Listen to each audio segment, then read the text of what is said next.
Let's try this again. Hello, everybody. This is what, take 3? 4, maybe? Maybe? I don't know.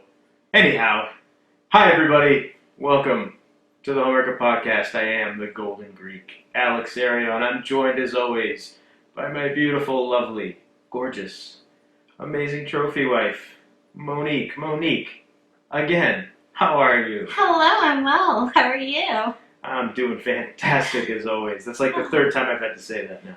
Yikes. Yeah, crazy. Having a tough time getting this show going. I hope this time sticks, hopefully. And it's not us, it's our equipment, the audio recording equipment, I guess? Yeah, it's technology. We don't have to get into specifics. It's technology it being doesn't fun. want us putting this show out, I guess. Yeah, you think that's what it is? The universe Is that what you think it is? The Matrix. It's saying no. You're buying into the whole haunting? I'm not saying haunting, I'm saying it's like the Matrix. The Matrix is against us? Yes. All right, well, yeah, as I said before, welcome to the Homewrecker podcast. This week we're talking about the Amityville Horror. I think I'll be able to say it this time. I've been practicing. Amityville. Amityville. There it is. Well, because Well my done. brain wants to put an N in it.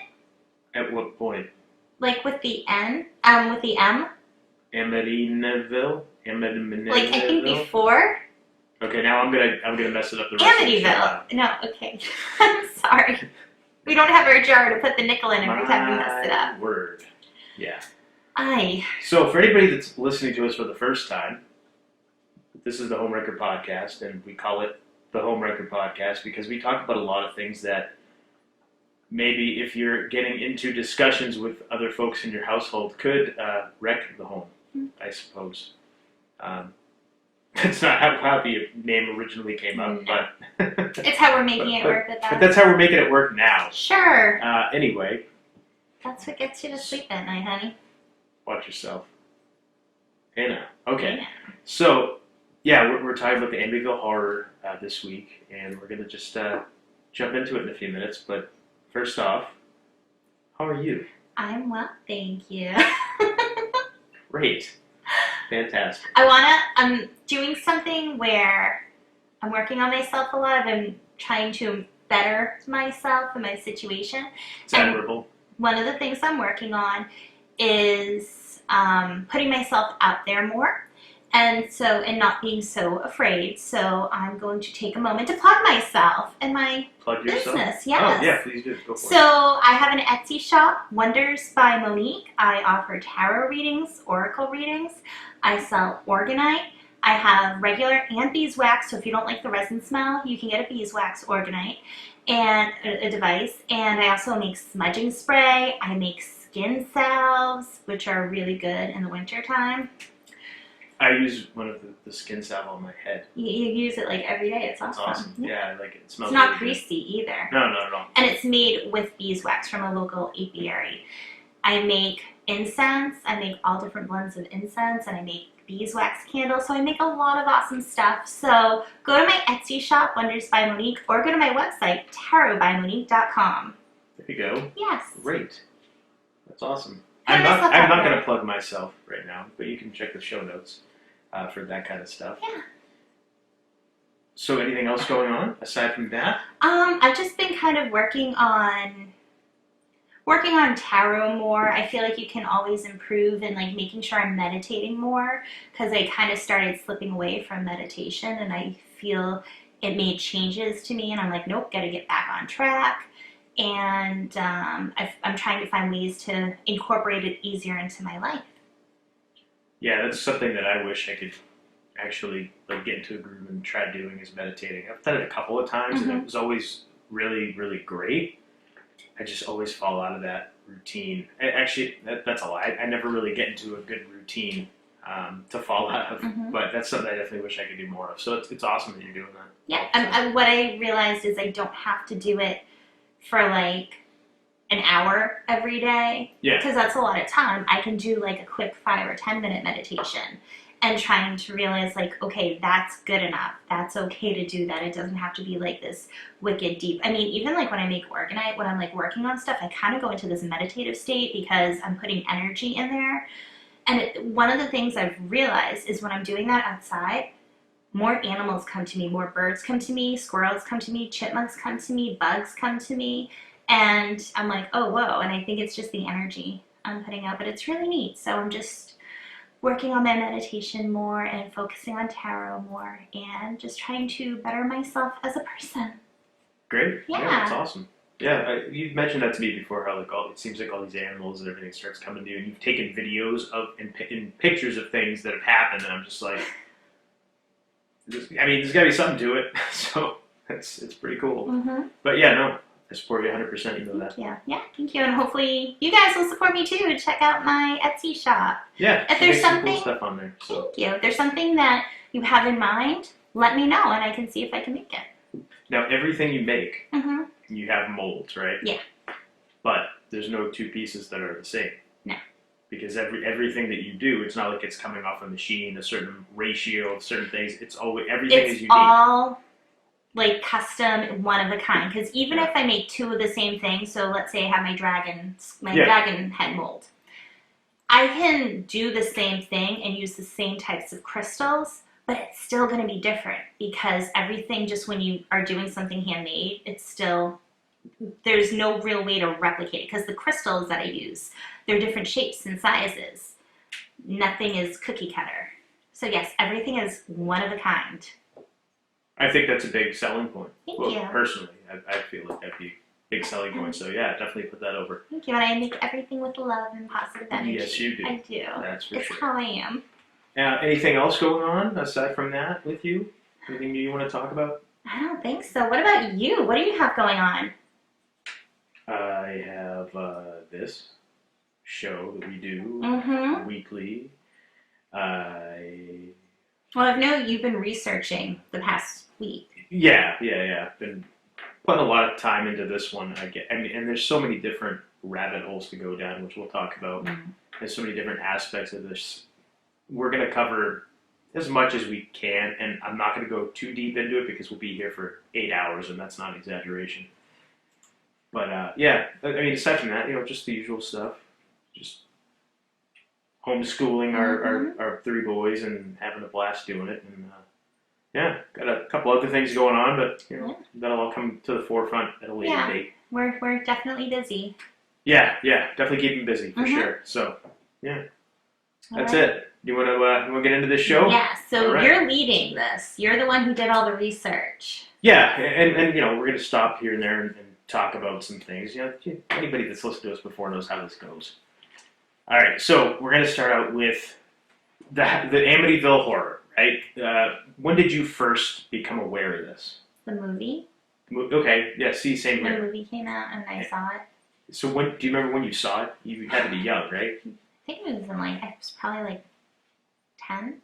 Okay, so you were young. Yeah. Now the movie came out in 1979. Mm-hmm. I saw it. I was probably 9 or 10 years old, maybe a little younger. I'm not sure. It was whenever. Do you remember the old WLVI 56, the Creature double feature? Yes. Remember that? Yes. I want to say that it was on one of those on an afternoon, and that's when I happened to watch it. And of course, as a young kid, impressionable and everything, you think everything on TV is real, and especially when the movie starts and said based on the true story and true events, and when you get those kind of things at the beginning of a movie, that immediately gets you into that mindset of, for me anyway, well, this really happened. These are actors that are portraying, these events, but this really happened. That immediately makes it scarier to me. I don't know if everybody has that same feeling or reaction, but for me, when I would see that, that's what would happen. Is, geez, this is real. This really happened. And obviously, the older I got, and you realize, well, yeah, they can say it's based on true events or based on a true story, and all that means is maybe one little tiny part of an event is what they used, and then the rest is all embellished and changed around. So, as a kid, when I first saw this, though, it terrified me. And then it kept just, the iconic, the house that's in the movie and everything, and just the poster that always just kind of stayed with me. And then anytime there would be like a Coast to Coast AM with one of the, something having to do with this particular case, I'd get all excited. So it's something that I've always kept up with through the years. But I don't know, for you, was it just the movie the one time? No, I mean I've seen it. I've seen it a few times, and yeah, and that's where I saw it was on TV. And I was probably like 8, 9, 10, somewhere around that age, so late 80s. Okay. And I remember not really being like, oh my god, this movie is so scary. Of course, this is somebody who thought The Exorcist was funny. So I didn't find it scary. I'm glad you quantified your statement with that. I didn't find it scary. I found it kind of freaky. I found it interesting. It was weird, but I wasn't scared. I think if anything, I was curious. I was kind of intrigued about it. Okay. I thought it was kind of cool. Okay. Of course, I wasn't living in that house, so. Yeah, you weren't. No. That's true. I have my own little haunted house. And that, when you say you weren't living in the house, I mean, that's kind of what all this boils down to as I'm turning my pages here. That's kind of what this all boils down to is this was a supposed haunting. I say supposed because, as we're going to get into, there's a lot of people that don't buy the official story that's been put out there. So I guess the best place... Now, you know that the movie was based on a book, right? The book came out on September 13th, 1977. So that was a book written by Jay Anson, who passed away in 1980. So all these things that happened afterwards, and people started really digging into and investigating this case, you could never really use him as any kind of a resource to either debunk certain statements that are made or claims that are made, and you couldn't use him really for anything because he passed away. So that to me is a big resource that unfortunately people were unable to tap into because he's no longer with us. And passing away so soon after publishing the book and the movie coming out and stuff like that. Like I said, the skeptical eye was never able to, or the skeptical person, I should say, was never really able to talk to him and kind of get his thoughts on things. So, will you give me a look? No, I was just thinking, because Ed and Lorraine Warren were involved in this house. Yes. So did their involvement come before or after the book? You know what? That's a great question. I'm not going to pretend to know the answer. I want to say it came before, but I don't know because none of the stuff that I got into mentioned them at all. Okay. So none of the resources that I looked at, none of the sites I looked at had mentioned their involvement. So I can't give you a definitive answer. Because we've talked about them before in a previous episode and kind of debunked all their claims. In a sense, one could say that. So it just kind of, when you have that factored in, it just makes you wonder, are things really skewed? Was there some kind of truth to something, but then it just got snowballed into so much of like fabrication that the actual little bit of truth is no longer there? Well, I'll tell you, I'll before we get into everything, I'm going to go, one of the sites that I checked out, and there's a great site, see, now I'm messing up Amityville, AmityvilleFAQ.com. See, it's like you want to put an N before the M when you say it. Yeah, strange. Am I the only one? Well, now I am, Amityville. Because now you've put it into my head, so now that's all I'm seeing. Thanks. But right on the front page here, I'm just going to read you what it says. It says, the story of the Amityville Horror has been exaggerated and fictionalized since the very beginning. The true facts of the murders and haunting have been buried under years of myths, misconceptions, and outright lies. And these falsehoods don't seem to go away. They simply get copied from one article to another, from one website to the next, leaving people to assume the lies and myths must be true because that's all they hear. Our goal is to strip away as many of the falsehoods as possible in order to reveal the facts related to the 1974 murder of the DeFeo family in Amityville, New York, as well as the subsequent haunting reported by the Lutz family in 1976. This is an ongoing project, and then it goes on. But essentially, that encapsulates this whole story for me, because there are so many different facets of this that have been reported, that have been quote-unquote debunked. It's crazy. And yes, even going through all my research and everything, I noticed a lot of the same things you'd see, like this says, were copied and pasted almost. I mean, granted, some words were changed around and things like that, but for the most part, the ideas all seem to go from site to site, from source to source. So, yeah, it just makes me think of when we talked about like the ghost stories, like legends, haunting legends, how there's kind of like a base of information, but then it kind of changes from different people and over time. Yeah. So is that kind of what that feels like? Yeah, a little bit, Okay. and you have a lot of different players that are involved in the story, and we'll get into some of them, but let's get into it now. Let me just get into a brief overview of the history of this whole thing, and then we can start picking it apart. So Amityville, it's a town that's 30 miles outside of New York City. Now, on November 13th, 1974, Ronald DeFeo Jr., who was 23 years old at the time, he murdered his entire family while they were asleep. He used a .35 Marlin rifle to do the deed at around 3:15 a.m. Both of Ronnie's parents and his 4 siblings were all shot and killed. Now, we'll break it down from here. There's a lot of different things, a lot of different websites. There's been podcasts devoted to just the murders themselves. Never mind anything that was reported to have happened afterwards. Just on the murders themselves. A lot of weirdness surrounding all of that, right? So, DeFeo allegedly shot and killed everybody, his entire family, and now the gun he used, it's a rifle, .35 Marlin, really loud. As most rifles are, but really loud. The home is located it's got neighbors on either side of it. It's in a neighborhood. The murders happened around 3:15 a.m. is what the estimated time was. Nobody heard it.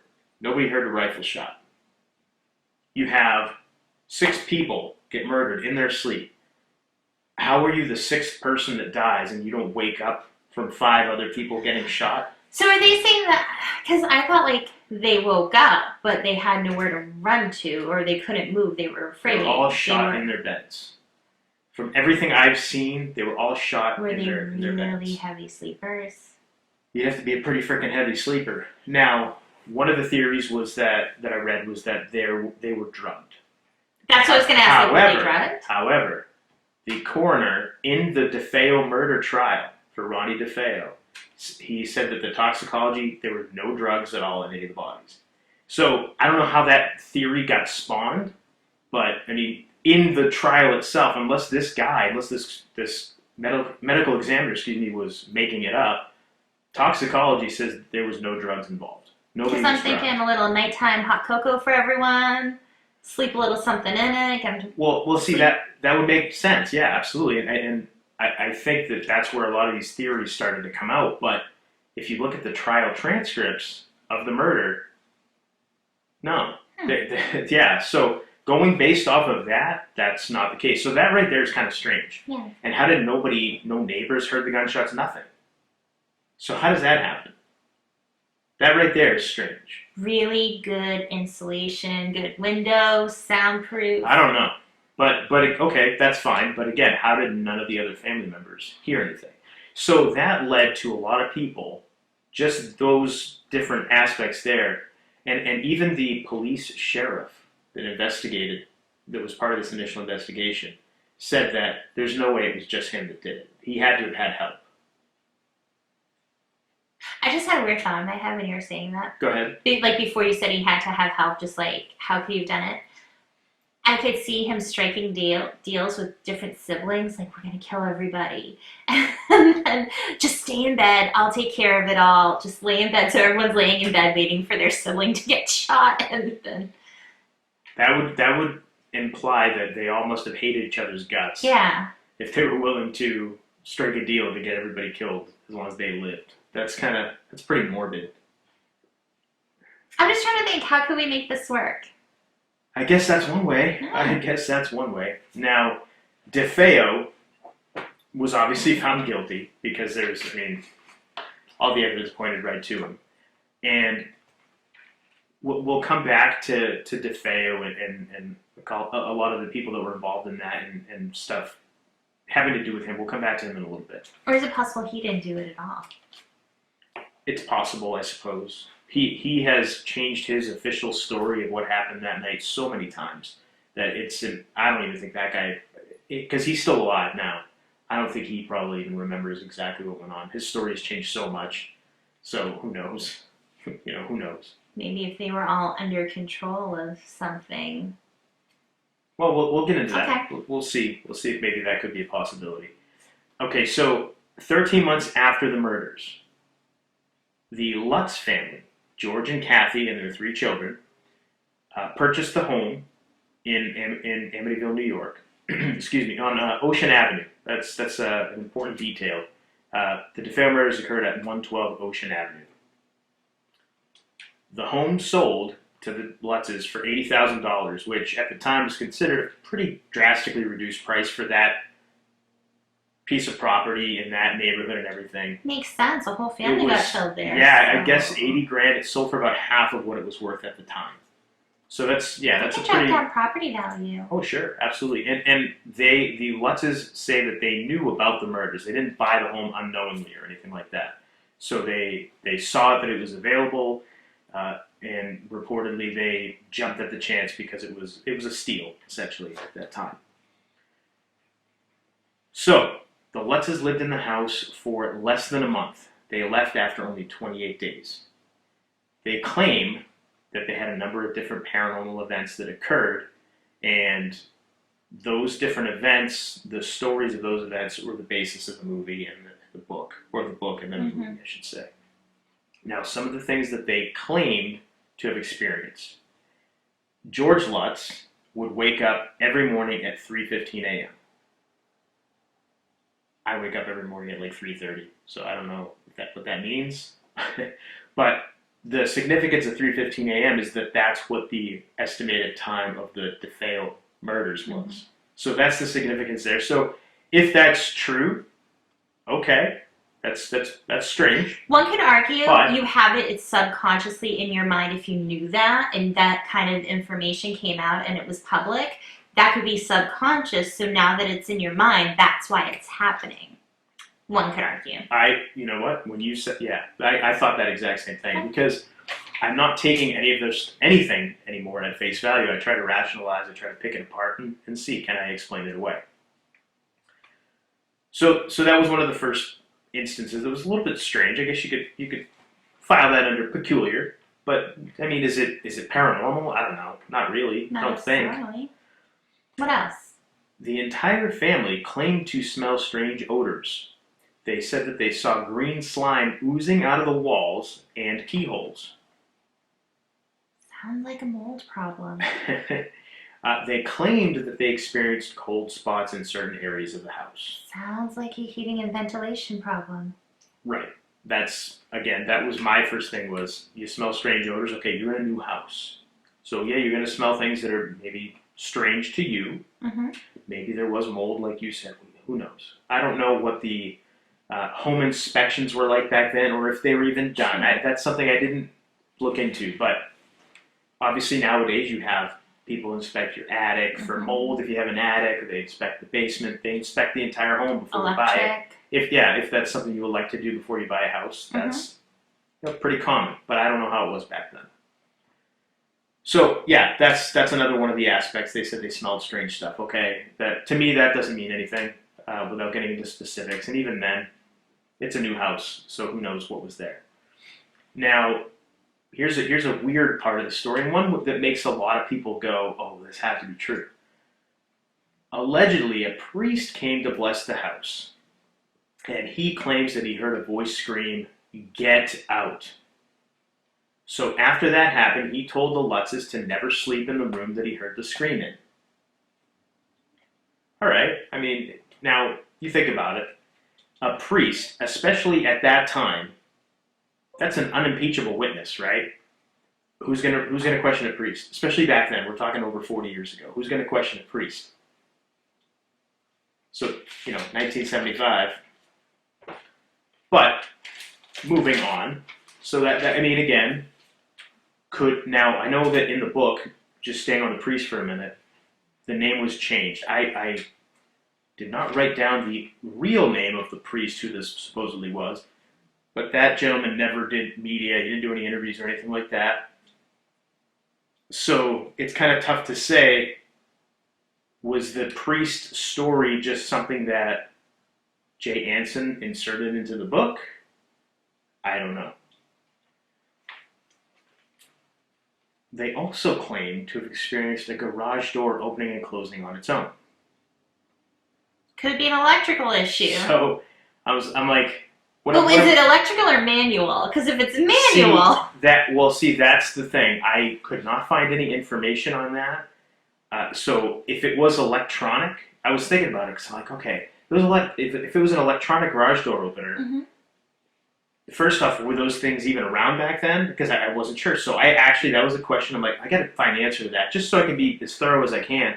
And yeah, they were around. Okay. They were around back then. They were actually invented back in 1926, which I thought was like, really? Wow. That far back? So if it was first invented in 1926, yes, by the 70s it would have been something that was being used pretty regularly in homes, but you still had doors that didn't have an electronic garage door opener. So if it was electronic, which again, I don't know if it was or not, I couldn't find that information, and I didn't read the Amityville Horror book. If it was electronic, I mean, you could explain that away with, was the entire family present when the garage door was going up and down? Because it said there was several instances of this happening. So were they all together when it happened? Was it like two of the kids in the garage door was opening? Was it just one person at a time? Because if it was, one could argue that, well, somebody in the house was taking the button and pushing it and messing around with them, right? Or, especially back then, could a neighbor have had the electronic garage door opener, if you believe this part of the story, and maybe they're on the same frequency, and every time they're opening their garage door, it's opening the Lutz's as well. Could that be? If it's pointed at a certain way, could that be? Yeah, absolutely, because that is a real thing. That happens. So either intentionally, maybe they knew that it happened, they were just messing with the Lutz's because, new neighbors, maybe they didn't like them, they rubbed them the wrong way, who knows? Could they intentionally have been just messing with them by doing the garage door thing? Not knowing of these alleged other things that were happening in the house and just like, hey, let's have some fun with our new neighbors? Or they could just be driving by and hit the button and it did it. Or was it unintentional? Who knows? But I saw that and I'm like, oh, that's it? Okay. So moving on, another thing they said was that they experienced a knife being knocked down in the kitchen by an, quote, invisible spirit. I don't know how they knew it was a spirit. I don't know what made them think that. But again, something like that can easily be explained away. Have you ever, when you're in the kitchen cooking, have you ever knocked something down or maybe had like, if you were wearing like a long shirt or baggy clothes or something, have something get caught and, you turn away and it drops on the ground. Has that ever happened to you? Because it's happened to me. I've dropped things that were caught on. Well, where was the knife? Like, was it in like, how they have the knife blocks? It's like a holder all your knives go in. If it's there and it comes out and falls, that's weird. But if it's kind of just on the counter and falls, did it specifically say? It depends on where you look. Oh. Yeah, that story changed quite a bit. So I had it being in a knife holder and being taken out, being forced out of the knife holder and onto the ground. I've had it at the edge of the table being knocked down and at the edge of the counter being knocked down. It depends on where you get at the edge of the counter or table being knocked down. Yeah, that's easier. If the kids are upstairs playing and the house is thumping, the vibration could knock it off. Depending on how solid the structure is. I mean, in our house right now, if I'm in my basement, my kids are jumping up and down, it shakes the house. We have a solid structured house too. It's just so it all depends. Yeah. Sure. So that something like that could be explained away, I think. And again, where I couldn't get a definitive, this is where the knife was, I don't put a lot of stock into that story. And even then, so what? That can be explained away so many different ways. Now here gets a little weird. Kathy Lutz allegedly was levitating above the bed. The claim was made by George Lutz, saying that he woke up and there she was above him. Sounds kinky. Now, for something like this, I was thinking about that. I'm like, okay, how do you explain that one away? And if he was awake, if he woke up and he had been awake for a bit maybe, and he saw her up there, okay, I don't know how long she was levitating for. I couldn't get that detail. I don't know how high up above the bed she was levitating for. I couldn't get that specific detail. Again, different sites and different areas, different things that I looked at had different info. You can never get the same concrete number, right? Mm-hmm. So I was thinking about, like, how do you explain that away? And then I thought, if you wake up out of a deep sleep, do you know that you're truly awake yet? Maybe he woke up and saw her levitating, but he wasn't actually awake. Maybe he was dreaming. Maybe he was like half asleep, half awake. And I thought about something that happened with you just last week. Yeah, because that's what just came to mind. Yeah, so tell that really quick and then we'll get back to it. So I had fallen asleep. Like, we were in bed and we watched TV, and I fell asleep while the TV was still on. Alex was still awake, I guess. I fell asleep. It was not for very long. You were out for maybe 15, 20 minutes. Okay, so I was asleep for 15, 20 minutes. But what had happened was I had woken up, and when I opened my eyes, I'm looking at the ceiling, and I see something, like, not directly above my face, but a little further, kind of like if it came straight down, it would be around, like, my waist area. And it's weird because it's, like, this weird fleshy pink color, and it's, like, it wasn't worms, but it was, like, the way it was, these stringy things were integrated with each other, and it made like a weird kind of flowery shape. And I'm looking at it like, what is that? What in the world is that? And then my brain is now, I'm waking up and my brain is starting to analyze. I'm like, oh, maybe it's a spider. So then I'm like, I don't know why, but all of a sudden, like, I was thinking it like fell on the bed and I had to get up. And so I just jump out of bed, like super quick. I'm out of bed. And I'm looking for it, and I'm looking at the ceiling, and I'm looking down at the bed, and I'm like, where is it? Yeah, you woke up, and you went, and you woke up and jumped out of bed. I'm like, on my feet. What's like, the matter? Yeah. And that's when you started telling me all this. I'm looking up, like, there's nothing there. What are you talking about? So I thought of that because, yeah, it was just kind of strange, and you explained everything. I'm like, okay, because you literally you jumped out of bed. Like, you just explained all that, but in real time it happened. I'm just sitting there, you're breathing heavily next to me, you're asleep, and then all of a sudden you're up and out of bed. I'm like, what's going on? So you see this thing that you think you saw. I think you probably were still half asleep and in a dream. Well, I was and still you just half kind of popped up. And it was I think weird. You didn't get awake. I think you didn't wake up fully until you were on your feet out of bed. That's what I think. Yeah, I agree. I was in that weird, like, half asleep, half dream. That's what I. But I just remember, like, I was trying to focus my eyes, and the more I tried to focus my eyes, the more my logical brain started kicking in of, well, what could be on the ceiling? A spider. So all of a sudden, it was like, okay, there's a spider, and it's really big. Because, I mean, it was like, so, like, if for the people watching, like, this big on the ceiling. It's freaking huge. But, there was nothing there. There was nothing there. Just my imagination. So I thought of that when I was reading this story about George Lutz. Like, okay, maybe the guy was just, what? Well, one thing is, could it be she, like, was hovering over him? He's laying down and she's hovering above him, like, checking on him?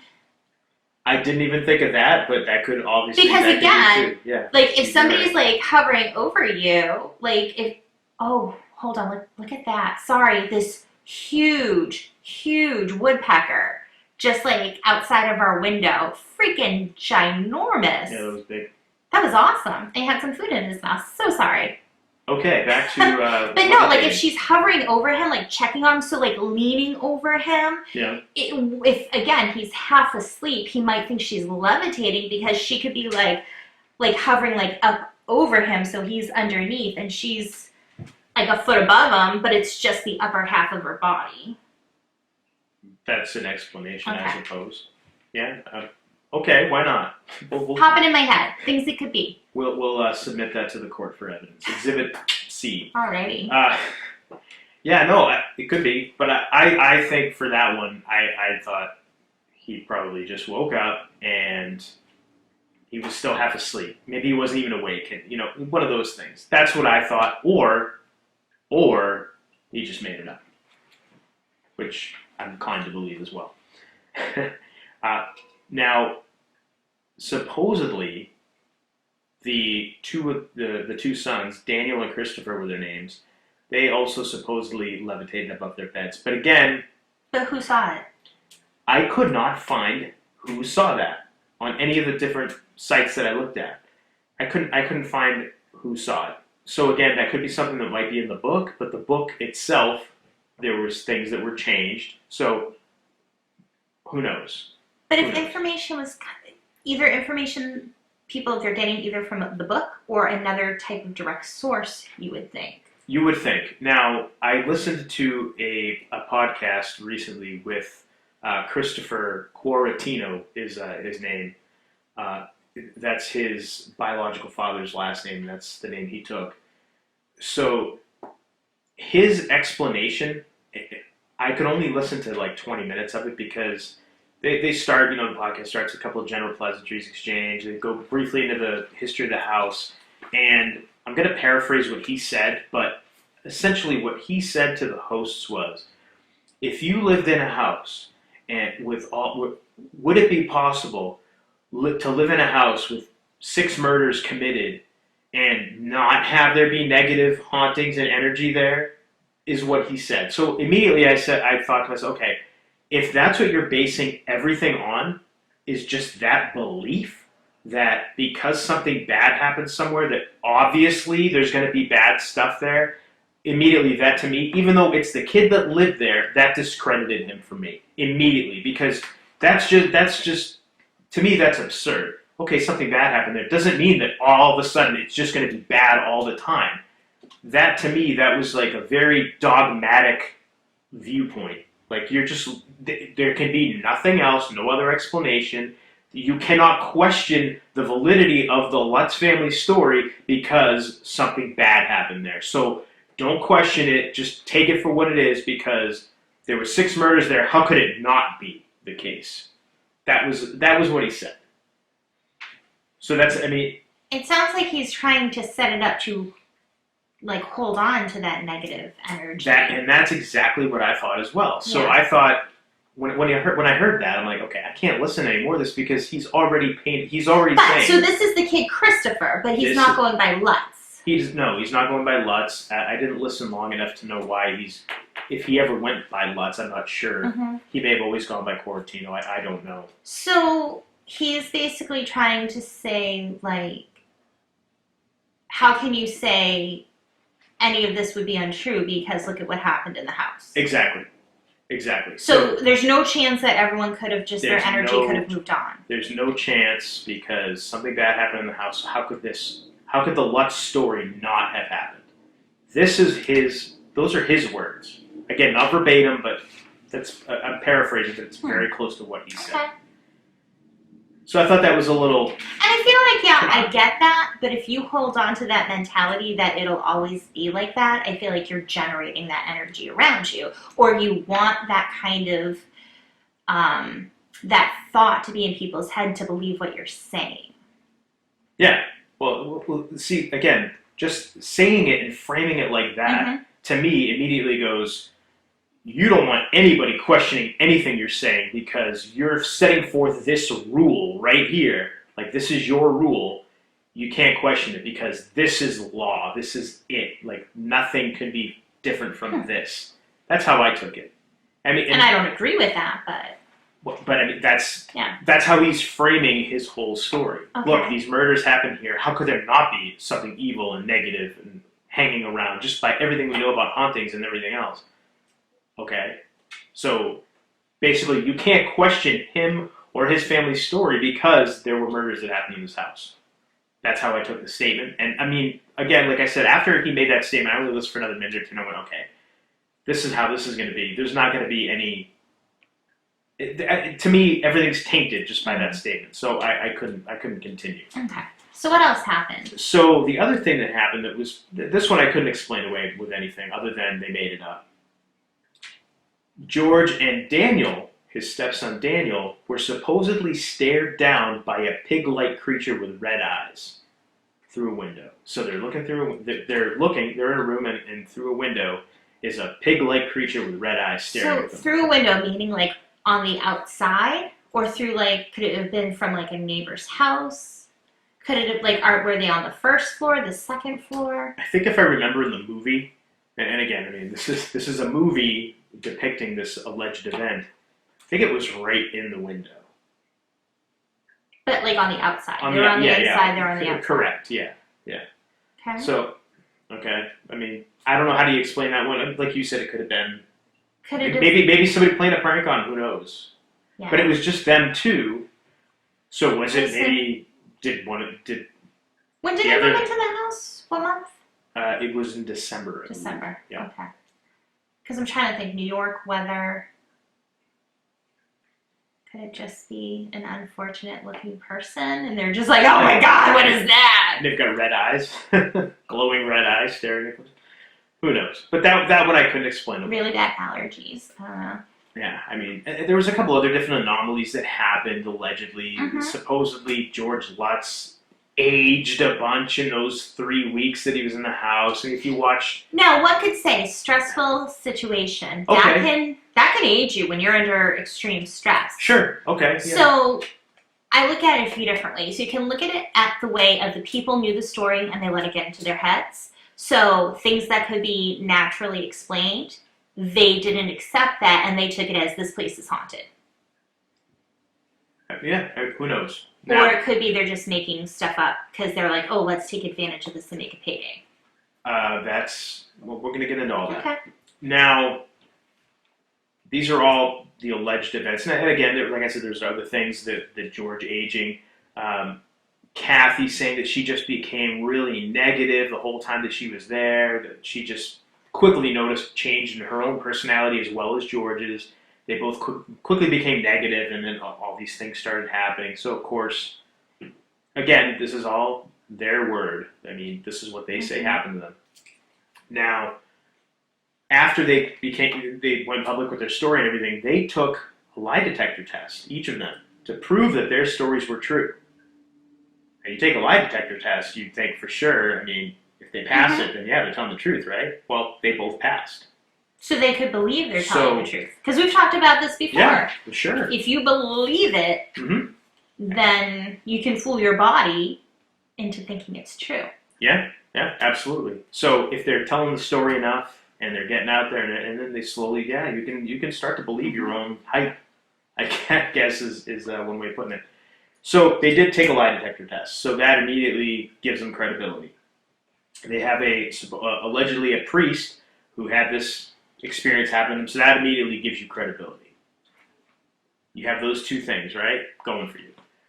So they told their story to Jay Anson, who was a novelist, and he wrote the book, The Amityville Horror. Huge success, big hit, and then they made the movie. He sold the rights to, I believe it was NBC, and they're the ones that ended up making the movie. So the movie came out in 1979, and of course there's all kinds of...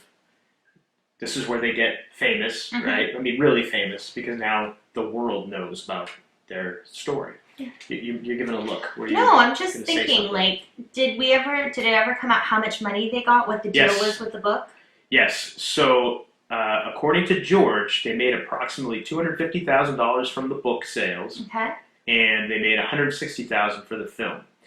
That's what they made. Now, I don't believe that they wrote anything per se. They just it's their story, yeah, right? They sold their story. Correct. Yeah. So I don't think they got royalties or anything like that. But I don't know their particular deal. This is George's words. This is what he said. Okay, so they did make money. It wasn't like hey, we're telling our story. Correct. And then they don't see a dime. Right. They did see money. They did profit from it financially. Okay. Yes. Which, okay. I mean, I'm not going to villainize them for that at all. No. I mean, if you think about it, if it really was happening, gets you money to get the hell out of the house. Sure, yeah. Now, it was reported that George Lutz dabbled in the occult. He had seances in the house. He used a Ouija board a couple of different times. There's a bunch of different things. He brought a lot of different occult-type books into the home. Sounds dangerous, dabbling in the occult. Yeah, but nothing I could find really went into specifics other than used a Ouija board and had a seance. So, okay, I mean... Now, did he do that after things started happening, or was it just a, hey, we bought a... Okay, because if you... But, again, they're only there for 28 days. Yeah. So it's not like this is a long time that they're there. They're less than a month. So, the timeline's unclear on when he did everything, but... Yes, you're right. They knew going in that the house this happened at the house. This is not like they were going in blindly. They knew that these murders occurred. Now, it was also reported that the Lutzes had a lot of legal and financial issues, and they bought this house really unable to pay for it. They just they jumped at it. They really couldn't afford it, but they jumped at it because it was such a great opportunity and such a great deal. So the skeptics of their story believe that they made up the story to get out of their legal and financial situations, whatever issues they were having, and so that they could make some money. That's what the skeptics believe. I mean, to me, that's a reason. That's not like an implausible reason to make up a story like this, if you know you're going to profit in some way. Now, you could also argue that, did they know that they're going to make this much money? Did they know they're going to have somebody write a book and somebody do a movie off of it? I don't think so. I mean, I can't imagine you would know that, hey, I'm going to come make up this story and I'm going to get a book deal and get a movie deal out of it. You never know doing that kind of thing. So you could say that if you're believing their story.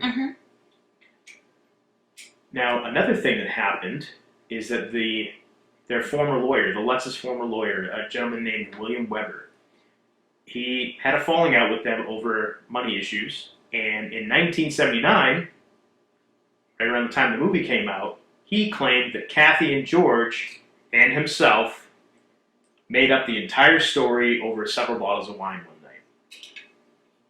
So that's their attorney who says that he made it up. Now, one could argue he's pissed at them, so he's saying that to try to screw them because he's pissed. Exactly. Yeah, I was gonna say that. Yeah, absolutely. You could say, well, they effed him out of money or whatever, so he's going to say this to screw them. Yeah, absolutely. Okay. You could definitely say that. 100%. Daniel Lutz, one of the sons, claims that the house ruined his life. He says that he continues to have nightmares about the house to this day. He was actually the main subject of the documentary, My Amityville Horror. I think it's on, I'm pretty sure I saw it on Amazon Prime. So if you have Amazon Prime and you're interested, you could check out that documentary where he goes into his personal story. And again, I don't know how I feel about it, about what he's doing and saying, but at the time when all this stuff was happening, he was 5 years old. So how much do you really remember from when you were 5? Yeah. And again, when you're young and you are that impressionable, if you have your stepdad and your mom or your older siblings telling you things, you can be coached into saying certain things. And well, not just that, but if you're 5 years old and you're being told this stuff, like, to believe that this stuff is real, then that can mess with you. I mean, that itself can give you nightmares. If they're talking openly about a family being killed in there, you have a 5-year-old who's like, is my family going to get killed?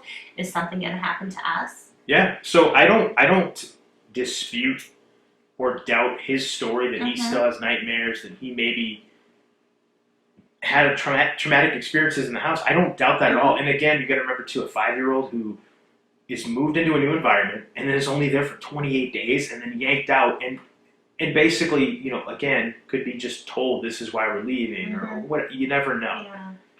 So I don't discount his stuff too much, and even with what his brother said as well, it's tough to discount it because we weren't there and they were young at the time. So it's really difficult to say either way, Yeah. Now, I think I mentioned before how Ronnie DeFeo has changed the story several times of what happened. But one of the things that he said for a long time was that he heard voices in his head that were urging him to kill his family. So that was one of his stories. So if you believe that, okay. But again, like I said, he's discredited right off the bat just because he's changed his story so many times that I can't really believe it. No. One thing I saw a video about, and I don't remember all the details, but it was basically this guy who is able to allegedly pinpoint sound so it's aimed at one specific person so only they can hear it and no one else can. So it's some way of controlling and manipulating sound waves. Yeah, the U.S. government has that technology. Yes. So this guy was able to do it on his own. So I want to say, it might have been from BBC or History Channel or something. So he's in a library, and allegedly, again, I don't know if I can believe it because they could have just had people acting or whatever, but he has this device and a microphone, and he's like, hey, you, and he points it at a certain person, and they're looking around, and like he'll say something so it's obvious that they're being spoken to, but they're saying no one else can hear. Now, we've heard the government has had this type of technology. Yeah, this is not a secret. This is technology that exists. One could also possibly argue that is it possible that somebody was doing that to him to try to trigger him to do something? That is a conspiracy theory. Were they using that as well to somehow, could they hypnotize the family to keep them complacent while they're being murdered? Wow, that's an aspect I hadn't considered, but yeah, you're getting out there now. I'm just throwing it out there. I like to look at all possibilities. Yeah, you're getting way out there. Yes, the technology exists. I forget the name of it. I think it's either Word of God or Sound of God, or something like that. Yeah. And that's the name of the technology. Yes, they absolutely have it. They can beam into you a specific. They call it a targeted individual. Yeah. And you can hear voices, you can hear music, you can hear whatever they want you to hear. Yes, that technology exists. You saying that was maybe possibly used on Ronnie DeFeo and his family. But the question I'm not going to say it's impossible. Why? Right. I'm not going to say it's why? I'm not going to say it's impossible. Why them? Is there something deeper going on? Well, one of the conspiracy theories is that the government did do this. I wasn't going to get into this, but since you brought it up, that was one out there. I don't agree with it at all, but it was one that was out there, and it was because the family, allegedly the DeFeos, were involved in a lot of drug running, and they had some problems with the mafia and the mob. Allegedly. Now, again, I didn't look too far into the DeFeo So maybe it was more of a private type if somebody had access. Whatever. I don't want to go again. Remember I said at the beginning so many rabbit holes? Yes. There's a million different rabbit holes. So I don't want to go jump too out of crazy that one. into that. Let's get out of that. Let's move forward. Okay, now that you've got me all messed up. I'm sorry. It's okay. I've got to get back on track here. So in 1995, a parapsychologist named Stephen Kaplan and his wife Roxanne came out with a book called The Amityville Horror Conspiracy. And what happened was, Mr. Kaplan and his wife, they investigated the story. They went through all the claims. They went in the house. They interviewed tons of eyewitnesses. Supposedly, they also interviewed the alleged priest from the story, and they debunked the whole thing. Said the whole thing was a hoax. So they wrote a very good book that you can find. It's still out there. It's out of print, so if you're willing to pay a little bit for it, you can get it. But he debunked the entire thing. He explained it all away. And this is a parapsychologist. This is a guy who was trying to prove it was true, but he could not. He could not prove it was true at all. The author Rick Osuna wrote a book called The Night the DeFeos Died, Reinvestigating the Amityville Murders. And his main witness, his main source for his book was a woman by the name of Geraldine DeFeo. And you say, Geraldine, who's that? Right? Well, Geraldine DeFeo is a lady who married Ronald DeFeo after he was already in prison. Yeah, pretty interesting, right? And see, just goes to show anyone can find love. Right, there you go. Well, Geraldine DeFeo claimed that yes, all of these things happened. All the things that happened to the Lutzes were true because they happened to the DeFeos as well, because that's what Ronnie told her. So this guy, Rick Osuna, wrote this book and used her testimony, I guess, to him as the basis for his book. And yeah, basically said that yes, there's an evil presence in the house, and this is what really happened. One can argue that's hearsay, though. Of course you can argue it. And actually, a gentleman by the name of Peter Pisani did argue that. He came out, he was actually Geraldine DeFeo's son. And I heard him on a couple of different radio shows. I heard him on a podcast recently actually talking about this very case. And he said it was all made up, it was complete BS. His mother was a paranoid schizophrenic. Ronald DeFeo was not the first inmate she married. She'd been married like 3 times prior. Yeah, that poor kid. Yeah, that's pretty rough. oh yeah, and you could tell just by and he's just a regular guy. I think he's a New Yorker. He had a New York accent, very thick, like almost like a Brooklyn accent. And he was explaining the entire thing, and he actually said that Osuna sued him because he was saying that he was damaging his his profits for his book. There was also a documentary that came out based on that book, and Osuna claimed that Pisani coming out and calling it all BS and nonsense was hurting his profits. So he sued him for several $1 million.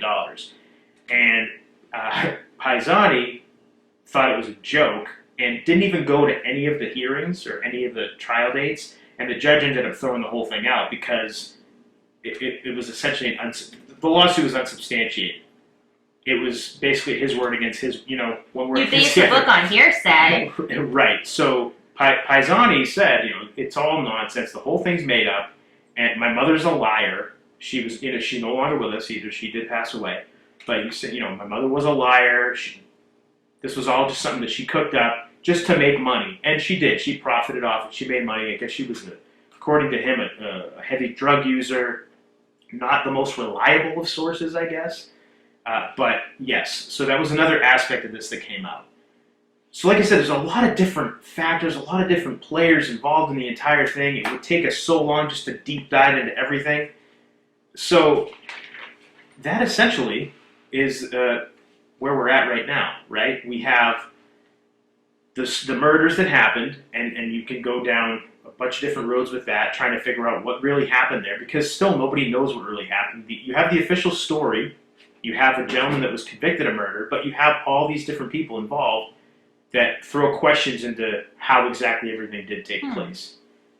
Did Ronnie DeFeo act alone? Did he hear voices? Who was involved? Did he have help from a friend? Was the mob involved somehow, perhaps, because there were those alleged run-ins with the mafia at the time with his father?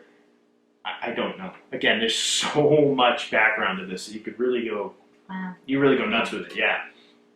And so then you go into the different claims made by the Lutz family, and you can, again, you can look at both sides, and you can, in my view, it all depends on what you believe, I think, because there's enough evidence to say, no, they were telling the truth, and there's enough to say, no, it's BS, they were making it all up.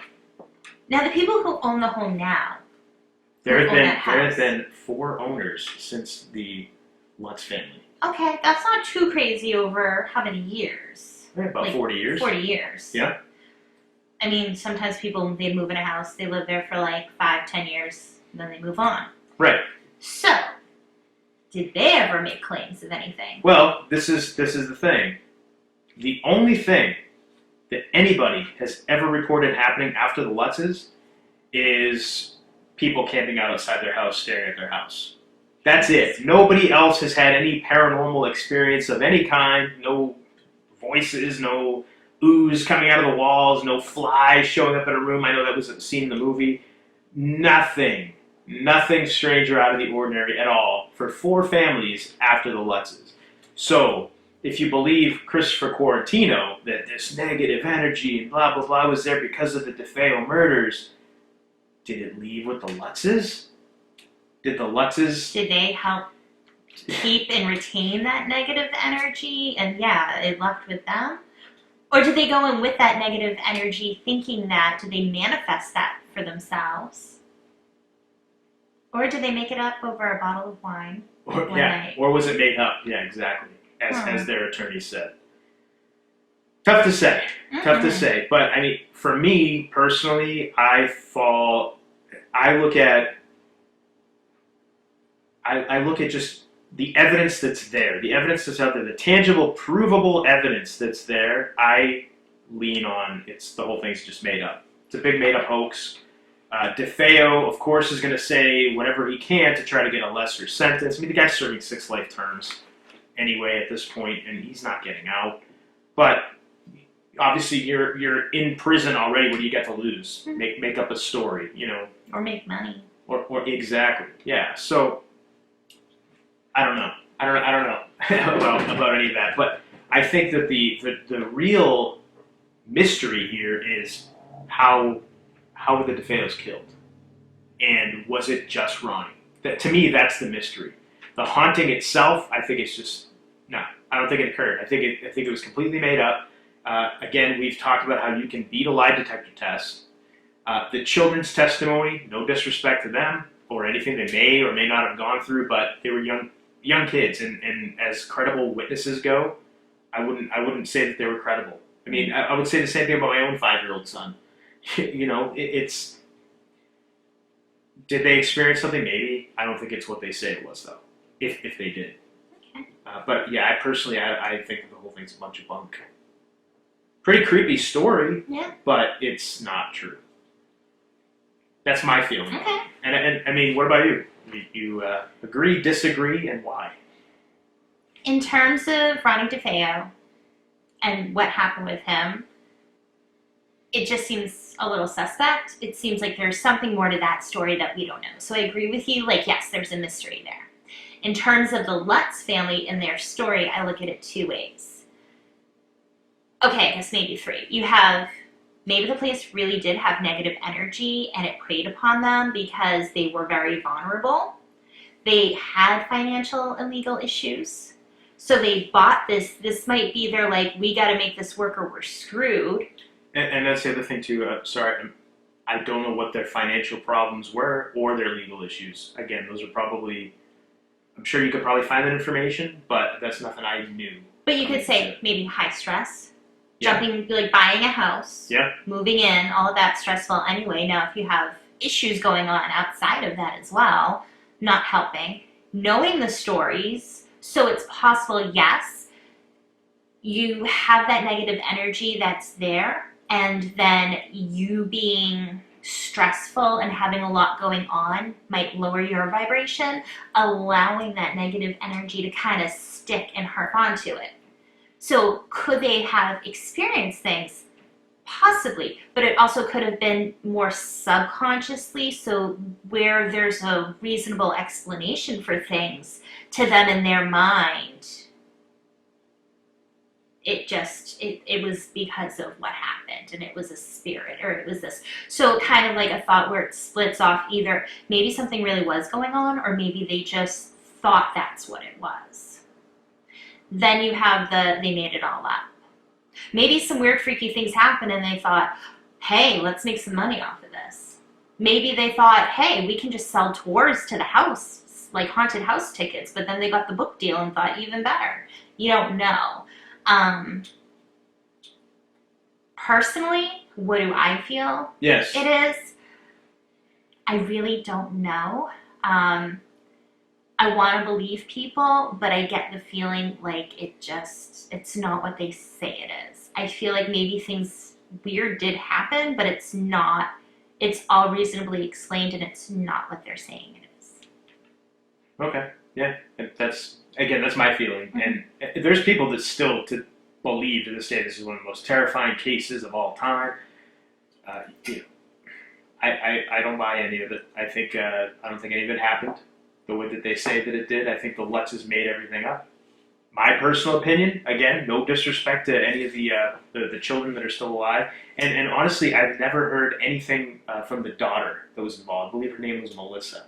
Never heard any interview or seen any interview. I couldn't find anything with her either. But I did look under Melissa Lutz. I looked under Melissa Quarantino. It could be that she has done interviews, just under, if she's married or something, has changed her last name. I don't know.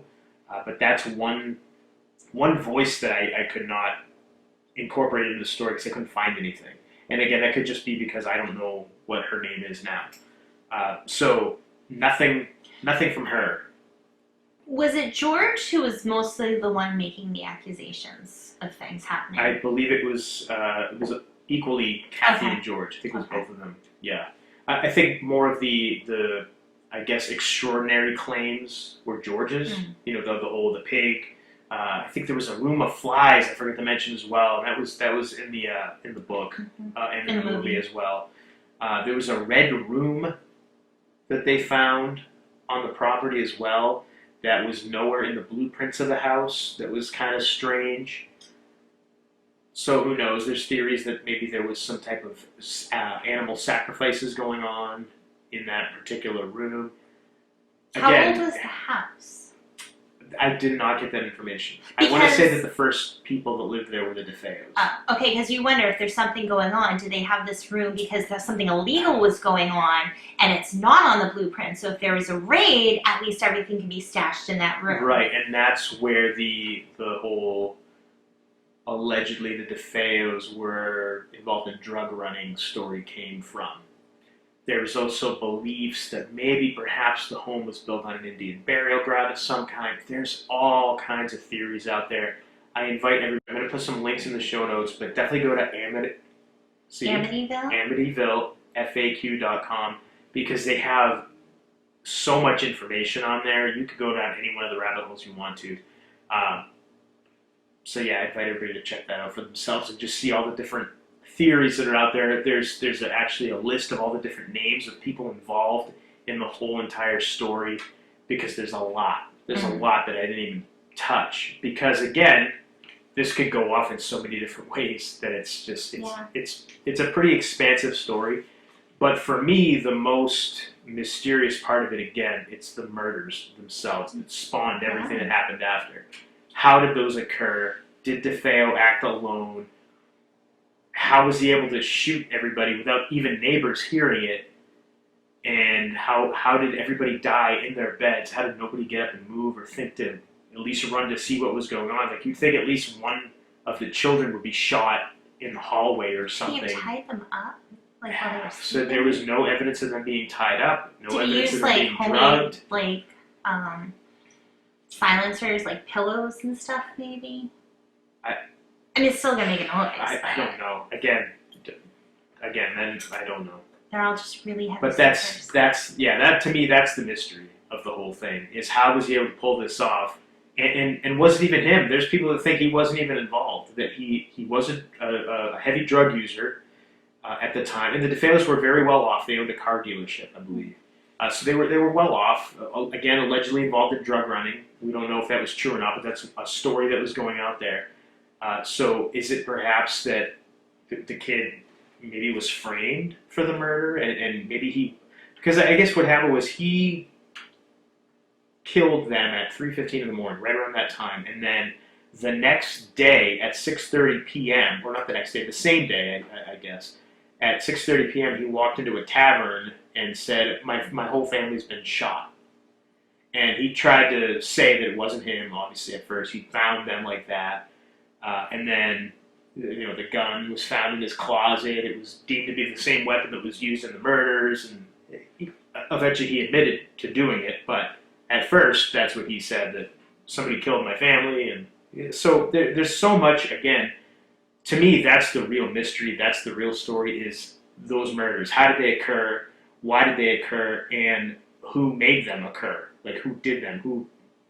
Who's the perpetrator of the murders themselves? Who's the actual killer? Was it him? Did he act alone? We don't know. But we do know he was a heavy drug user at the time, and there were these allegations of other things that were going on with the DeFeo family. So who knows? I guess there's also a story of there was a time before the murders that occurred that he did pull a shotgun and point it at his father, and he did pull the trigger, but the gun jammed.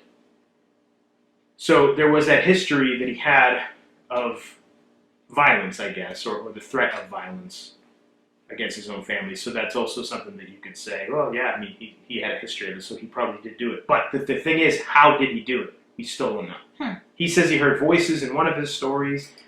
There was another story he told where one of his sisters helped him. It's tough to say.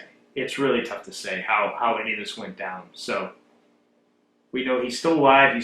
He's still serving 6 life sentences, and his story probably is different now than it was 2 weeks ago. Who knows?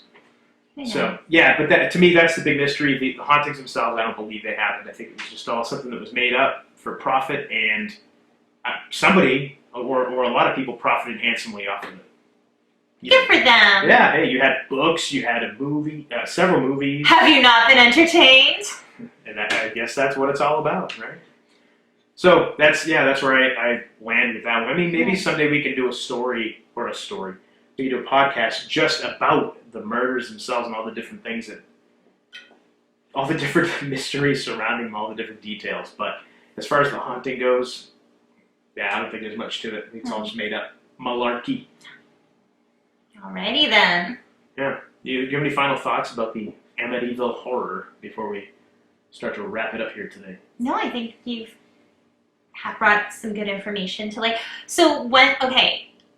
few things. Obviously we want people to tell us, what they think. Have they had any experiences? Have they heard anything different than what we've talked about? You probably have. I'm going to say right now, there's probably people listening going, well, you didn't mention this, or you got this detail wrong, or this one. Again, I did the best I could because there's so much information that's different from all the different sources. And so, yeah, there may be some things I left out. There may be some things that I said that you think are inaccurate, but these are based off the different sources that I chose to use. I want to throw a challenge out there Yes. for our hearers and watchers. Can people say Amityville 3 times fast? Get yourself on video and put it on our Twitter account. There you go. Yes. Put it up there, send it to us on Twitter, and tag us and say, Amityville, Amityville, Amityville. I did it! But try to do it faster than that. I'm curious because I always mess it up. I have been practicing for a week to try to make sure I can say it. Because I want to just say it the wrong way. I don't know if that's scary or if that's admirable. I don't know which one it is. I wanted to do a good job. And funnily enough, I'm the one that's messed it up. Because I messed you up. Because I'm Thanks a lot. my brain wants to make it A-N-M, anonymity. Animated. Anonymity. I'll just call it Amityville. Good. Yeah. Yeah, so, we go ahead. Take a video of yourself. Yeah, send us a video doing it 3 times fast. See if you can do it. I'm sure that'll be entertaining. If there's anything you want to add to this, please, by all means, let us know. Any personal stories? If you've ever lived in the area or know somebody who has. Yeah, have you ever driven by the house and checked it out? I don't think anybody was ever really allowed to go in there, except for I think that the Warrens did investigate it. But again, anything that the Warrens were involved in, I immediately go, no. Anybody? Was your family a home inspector or something that worked in the house? Anything. Yeah, anything. Any stories? Sure. Let us know. Yeah, please. Love different points of view and perspectives. Yeah, 100%. Same here. And you can reach us. We have social media accounts. Our Twitter. At Homewrecker Pod. Are we back on Instagram? No. Okay. Still not working. So, still can't get on Instagram for... I'm going to try, not going on for a couple more weeks again. I did it for a while. I don't know what it is. Then I was reading, if you use too many hashtags. I was told use a lot of hashtags. So, maybe, I don't know. Forget Instagram. We have a Parler. Are we using... Yes, okay. yes, we use Parler. We have Parler. At Homewrecker Pod. And our website. Homewreckerpodcast.com. Yes, so feel free to please reach out to us there. Mm-hmm. Let us know what you think about this show. Got anything to add? Anything you want to dispute? By all means. And I know another place that people can get in touch with us is through the comment section on YouTube. Yes. And also yes. Brighteon. Yes. YouTube and Brighteon. Yeah, where you can watch us as well as hear us. Mm-hmm. So check that stuff out as well. We'll put all the links, of course, in the show notes. Mm-hmm. And subscribe and please. Yeah, wherever you listen to your podcasts. Mm-hmm. Hit that subscribe button. If you get a minute too, and you don't mind, leave us a 5-star review. If you want to leave us an actual review, by all means, please. We love the feedback. We love we love hearing all that stuff, good and bad. We're obviously not always going to please everybody, no. and we're aware of that. That's fine. Just don't be mean, please. You can say what you want to say and not be mean. if you don't mind. If you don't mind. Now you know, by you saying that, we're going to get troll comments. They fucking suck. This couple, what's wrong with them? Yeah. They're worse. So that's that. Now, any idea what we're going to talk about next week? I know we have a handful of things we want to talk about. Well, why don't you go ahead and name one? Missing 411. Another missing 411? Wait, no, possibly. Well, it's coming up, Pick but one I don't know if right it's going to now. be next week. Pick it right now. Put you on the spot. I don't want to be put on the spot because there's a number of things that could come up in the meantime that we might want to put out first. Damn. Okay, so possibly next week. Why are you going to be like that? What do you think about that? Possibly next week we're going to maybe talk about something? Fine. Just pick one. Because we talked about having somebody else come on the show, so if that happens first, that's all I'm saying. Why you gotta nail me down to have to, yes, this is what we're doing? It's not for me. It's for the watchers and the hearers, the viewers and listeners. It's for them so they know what to look forward to. But if you want to leave it ambiguous and a mystery, fine. Join us next week to find out what we're going to be talking about. There you go. Fair? There it is. So, you have anything else you want to add before we sign off this week? Nope. All right. I'm getting the death stare right now. I'm getting that, you son of a bitch. Why you gotta be like that? I'm getting that look. So as soon as I hit stop and recording, man, I should just keep it recording without telling you. So everybody can hear what you say to me. I think I might do that. Of course, now it's, geez, you just gave away the spot, guy. All right. It's a good thing I love you. All right. So, until next time, everybody, thank you for listening. I am the Golden Greek, Alex Sarah, and I've been joined, as always, by my beautiful, gorgeous, amazing, lovely. Did I say lovely already? No.